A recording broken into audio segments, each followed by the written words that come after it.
Morning students, now this is the next video for class 12 chapter 9 financial management. The next topic हमने last topic जो पढ़ा था क्या पढ़ा था फाइनेंशियल प्लानिंग और इसी के ऑब्जेक्टिव्स. ठीक, अब हम लोग यहाँ पढ़ना है. नेक्स्ट टॉपिक है आपका इम्पोर्टेंस ऑफ फाइनेंशियल प्लानिंग. अब इम्पोर्टेंस क्या है फाइनेंशियल प्लानिंग की. अच्छा, अभी तक हमने फाइनेंशियल प्लानिंग के बारे में क्या पढ़ा, थोड़ा सा रिवाइज कर लेते हैं. फाइनेंशियल प्लानिंग वो होती है जहाँ पर हम ये डिसाइड करते हैं, प्लान बनाते हैं कि किस तरह से हमको अपने पैसे को एलोकेट करना है, यानी किस तरह से आपको पैसे को अपने डिवाइड करना है, कहाँ कहाँ यूज़ करना है.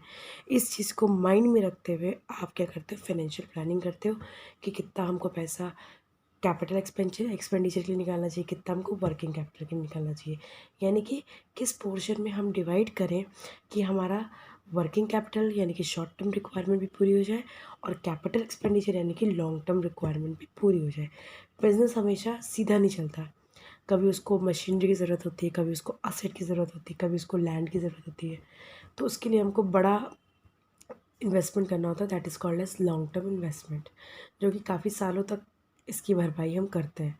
हम एक बार में सामान ले लेते हैं और उसकी भरपाई हम जैसे जैसे उस सामान को यूज़ करके पैसा मिलता है वैसे वैसे हम पेमेंट करते रहते हैं. फिर नेक्स्ट होता है शॉर्ट टर्म. शॉर्ट टर्म के लिए हमारी जेब में हमेशा लिक्विड फॉर्म में पैसा होना चाहिए. जैसे हमको अभी रॉ मटेरियल ख़रीदना है तो जेब में पैसा होना चाहिए, तुरंत तुरंत मंगाया जाए उसके लिए. तो शॉर्ट टर्म और लॉन्ग टर्म दोनों तरह के फाइनेंशियल सोर्स होते हैं जिस पे हमको फाइनेंशियल प्लानिंग करनी होती है बेस्ट से बेस्ट. ओके, अब आते हैं मेक द फर्म. अब पॉइंट पहला आता है importance of financial planning. First point, make the firm better prepare to face the future. हमेशा हमको अपनी फर्म को ऐसा बनाना चाहिए जो कि हमारा फर्म आगे फ्यूचर को फेस कर सके. क्योंकि फ्यूचर क्या है, अनसर्टेन, यानी कि वो डायनेमिक है, हमेशा चेंज होता रहता है. This is uncertain. It helps in forecasting what may happen in future under difference business situation. For example, if there is a prediction of 20% growth in sales, however, it may happen that growth rate turn out to be 10% or 30%. The financial planner prepare the blueprint of these three situations so that management must know what to do in each situation. अभी बता रहा है कि हमेशा हमेशा हमको future के लिए तैयार होना चाहिए. हमें हर समय फ्यूचर के लिए तैयार होना चाहिए जिससे कि हम ऐसे बन जाएं कि हम फ्यूचर को डील कर सकें आराम से. तो फोरकास्ट करना इज़ ईजी, बट फोरकास्ट को अपने कंट्रोल पे करना is not easy, is not possible also. तो जो सिचुएशन है हमेशा डिफ़र होती है, यानी कि करंट सिचुएशन से फ्यूचर प्रेडिक्शन ज़रूरी नहीं कि सही हो. For example, if there is a prediction of 20% growth in sales, अगर प्रोडिक्शन हो रहा है 20% सेल का ग्रोथ हो रहा है, तो ये हो सकता है कि हमारा ग्रोथ टर्न कर जाए 10% पे और 30% पे. यानी कि हमने तो 20% प्रोडिक्ट किया है मगर वो 10% ग्रोथ भी हो सकता है और 30% भी. तो हमें क्या करना चाहिए, इन तीनों परसेंटेज के लिए तैयार रहना चाहिए. अगर 10% हो उसके लिए भी, 20 हो तो उसके लिए भी, 30 हो तो उसके लिए भी.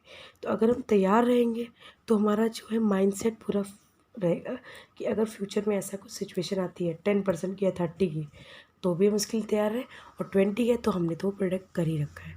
तो हमको हर तीनों सिचुएशन के लिए अपने आप को हमेशा तैयार रहना चाहिए, जिससे कि किस सिचुएशन में हमें किस तरह से काम करना है, यानी कि कैसे सिचुएशन को डील करना है, कैसे हैंडल करना है, कैसे हमको उसको स्मूथली रन करना है अपने बिजनेस को in any situation.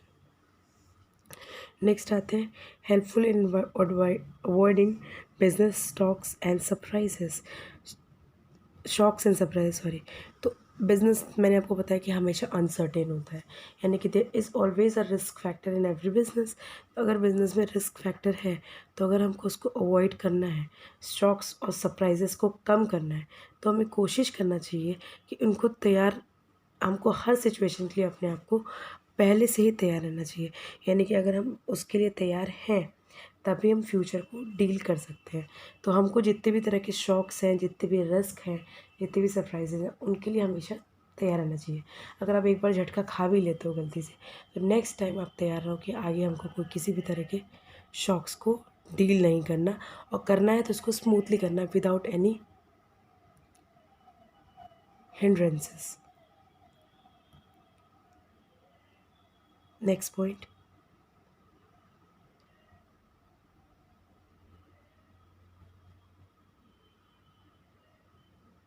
Coordinate various function.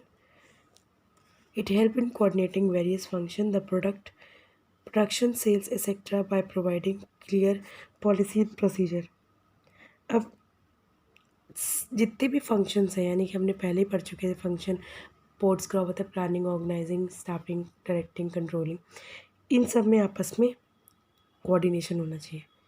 Her step आगे पीछे एक दूसरे से जुड़ा हुआ है. इनमें कोऑर्डिनेशन नहीं होगा तो कभी भी हम प्रोडक्शन से सेल्स की तरफ नहीं बढ़ पाएंगे. तो हमें हमेशा कोशिश करनी चाहिए कि हम फ्यूचर के लिए हमेशा तैयार रहें.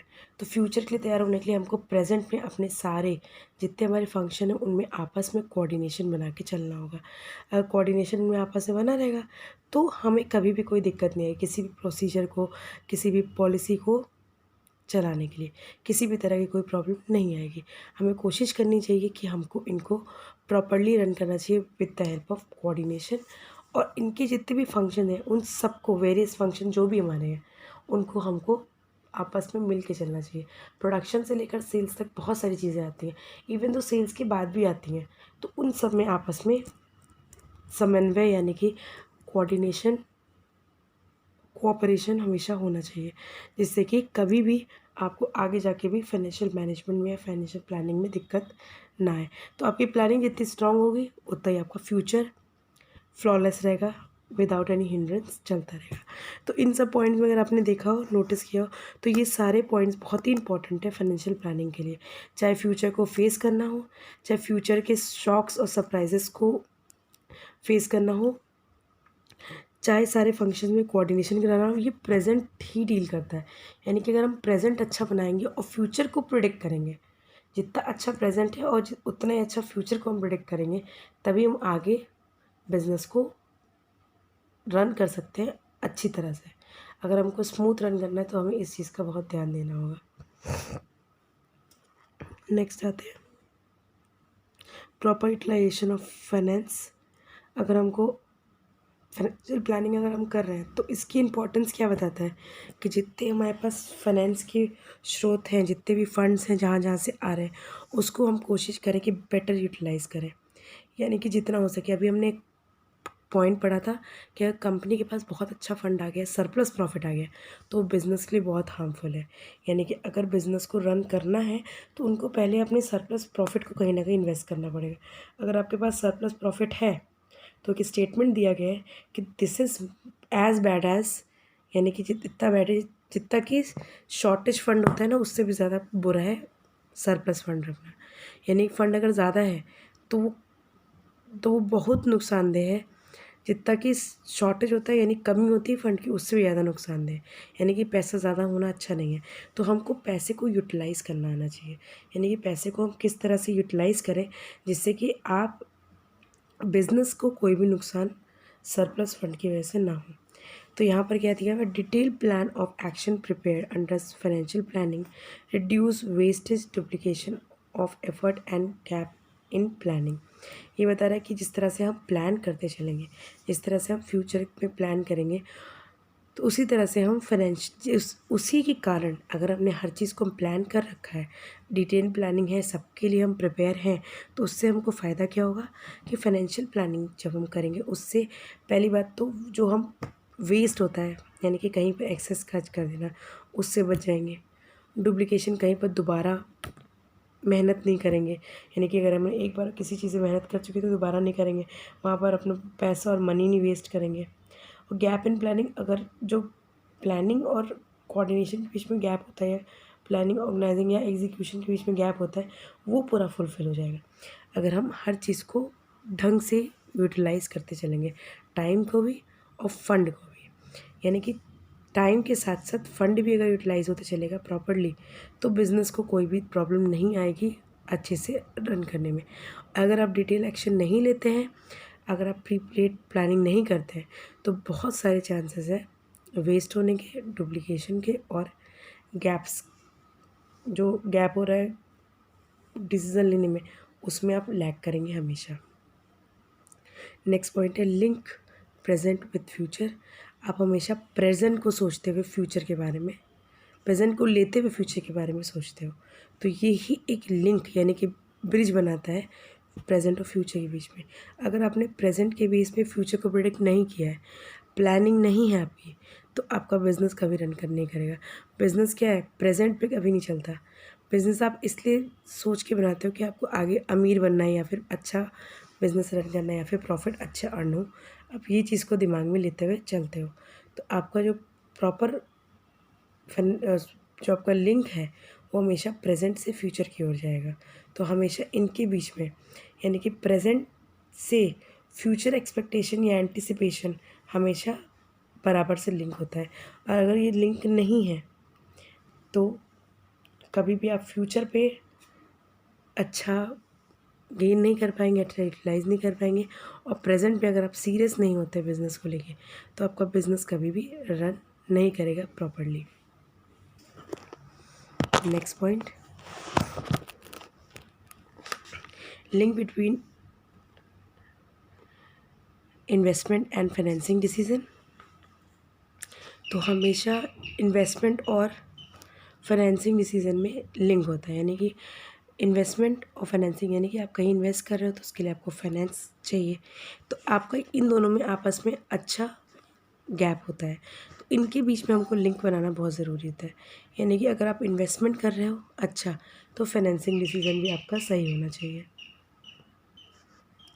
तो हमें कोशिश हमेशा ये करनी चाहिए कि जो इन्वेस्टमेंट है और फाइनेंसिंग है, इनके बीच में कॉन्टीन्यूस लिंक होना चाहिए। तो ये बता रहा है it provides link between investment and financing decision on a continuous basis. यानी कि अगर कंपनी में आप इन्वेस्ट करते हो और अपना फाइनेंशियल डिसीजन हमेशा अच्छा बनाए रखते हो, इन्वेस्टमेंट और फाइनेंशियल डिसीजन आपस में चल रहा है, तो कंपनी को कभी कोई प्रॉब्लम नहीं होगी, कंपनी हमेशा प्रॉपरली रन करेगी। Next, makes evaluation of actual performance earlier.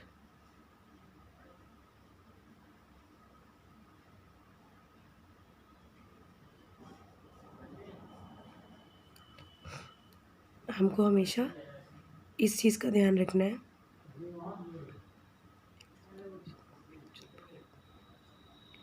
हमको जो भी परफॉर्मेंस करना है उसके लिए हमको पहले ही सोच लेना है।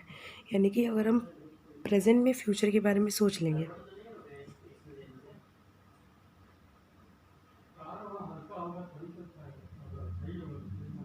तो हमको बेटर प्रेजेंट को सोचना है फॉर द फ्यूचर इवैल्यूएशन। यानी कि अगर हमको कोई भी चीज़, मान ली कोई परफॉर्मेंस हो रही है, तो उसके लिए हमेशा चेक हमको रखना चाहिए। अगर समय गुजर जाएगा तो आप उस पर वर्क नहीं कर सकते, तो आप उस पर वर्क नहीं कर सकते हो। तो आपको चाहिए कि हमेशा एक्चुअल परफॉर्मेंस को सोच लें हमेशा कि हमें कैसे काम करना है। By spelling out detail objective for various business segments it make the evaluation of actual performance easier. हमें हमेशा क्या करना चाहिए, जो भी डिटेल अपने ऑब्जेक्टिव के बारे में जो भी डिटेल्स हैं उनके लिए हमेशा हमको बिफोर सोचना चाहिए, और बिफोर सोच के हमको एक्चुअल परफॉर्मेंस में इवैल्यूएशन करना चाहिए। अगर हमारा एक्चुअल इवैल्यूएशन हमेशा प्रॉपरली होता रहेगा तो बिज़नेस को कभी भी कोई प्रॉब्लम नहीं आएगी फ्यूचर बेस में। तो हमने आज क्या पढ़ा, इंपॉर्टेंस ऑफ फाइनेंशियल प्लानिंग, जिस पे हमने पॉइंट्स पढ़े। Makes the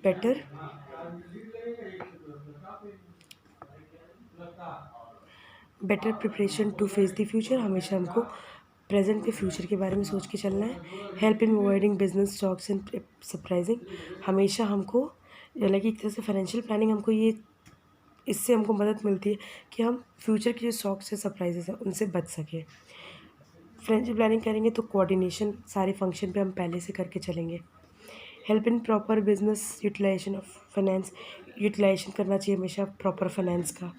link present with future, present को फ्यूचर से हमेशा लिंक करना फाइनेंशियल प्लानिंग से हेल्प से। फाइनेंशियल जो भी हमको फाइनेंशियल कंट्रोल है वो हमेशा पहले से करना होता है, तो फाइनेंशियल प्लानिंग बहुत हेल्पफुल होता है।